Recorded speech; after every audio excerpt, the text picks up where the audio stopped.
the world today, everyone is right in their own logic and perspective, and no one is ready to accept one's wrong. Dear friends, a hearty welcome to 8th Ordinary Sunday. May I throw a few thoughts today in the place of message. I have frequently found an attitude of moral relativism today. Many of us believe in a real morality for their own lives. They think that what is right or wrong depends on one's conscience, and one's conscience should depend on one's circumstance. Something is right for me if I think it is right. The same for what is wrong. If this morality is relative, there is nothing that is absolutely wrong, not even slavery, casteism, Holocaust, murder of children, abortion. We have to make a distinction between the subjective and objective aspects of behavior. Something can be subjectively right but not objectively good. If you eat a lot of fish thinking that it is good and healthy food, you are subjectively doing something good. If the fish is full of mercury or PCBs, it is not good for you, no matter what you think. You are eating what you think is healthy. It is right way of acting, but that does not make good for you.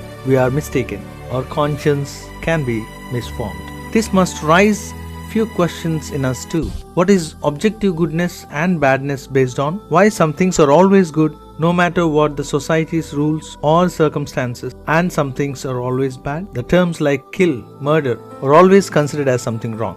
If so, can we kill something to eat? Can we find fault with the police who kills a murderer? Hence we find in every case both the parties have their own logic to say that one is right. Let us give a thought to another perspective called consequence of acts. Things are good if they have good result, bad if the results are harmful. This is called consequentialism. This does not totally solve the problem. Why are some consequences good and others bad? Who decides? Good or harmful to whom? For instance, I steal because it helps me rich, but it is not good for the loser.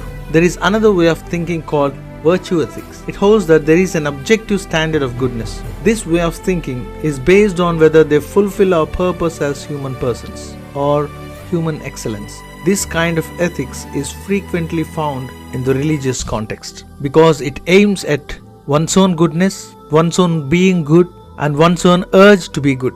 In the gospel today, Jesus places emphasis on this character. Righteousness is revealed by one's actions, and what you do and say stems from what you are.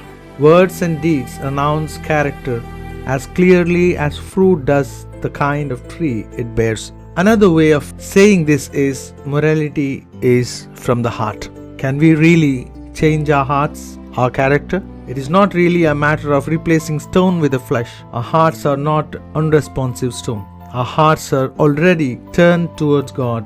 The call to conversion is rather a call to completeness. Let us not be eager to judge someone because there is lot goes within each individual. Let us give a thought behind every works, actions and decisions that we make. Do they have some morality, ethics? And let us judge one's own actions before we condemn others. Praise the Lord.